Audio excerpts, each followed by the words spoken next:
മക്കളെ, ഇപ്പോൾ K S R T C പഴയ K S R T C അല്ല. സെപ്റ്റംബർ 8 ഓണ ദിവസം 10.19 കോടി രൂപയാണ് K S R T C revenue ആയിട്ട് മാർക്ക് ചെയ്തിട്ടുള്ളത്. ഇതിൻ്റെ പിന്നിൽ ആരാണ് നമുക്കറിയാം. ഗണേഷ് കുമാർ മന്ത്രി, പുള്ളി വന്നത് തൊട്ട് പല മാറ്റങ്ങൾ കൊണ്ടുവരുന്നുണ്ട്. പണിയെടുക്കുന്നവന് മാത്രം കൂലി, അതുതന്നെയാണ് ഇപ്പോൾ കെ എസ് ആർ ടി സിയുടെ മുദ്രാവാക്യം. എവിടെ നോക്കിയാലും എല്ലായിടത്തും അടിമുടി മാറ്റമാണ്.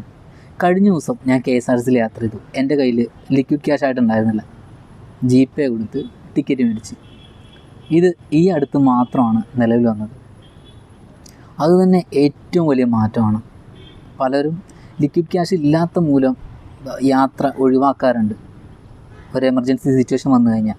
പക്ഷേ ജനങ്ങളുടെ മനസ്സറിഞ്ഞ് വരുമാനത്തിൻ്റെ കാര്യങ്ങളിൽ കൃത്യമായ പ്ലാനോടുകൂടി ആണ് ഇപ്പോൾ മന്ത്രി കാര്യങ്ങൾ ചെയ്യുന്നത്. നിങ്ങൾ ഏത് പാർട്ടിക്കാരോ ഏത് വിശ്വാസക്കാരോ ആയിക്കോട്ടെ, ബട്ട് നല്ല ആളുകൾ നല്ലത് ചെയ്തു കഴിഞ്ഞാൽ നമ്മൾ സപ്പോർട്ട് ചെയ്യണം. അത് നിർബന്ധമാണ്. ഇല്ല എങ്കിൽ അത് നാളെ നമുക്ക് തന്നെ പാരയായിട്ട് വരും.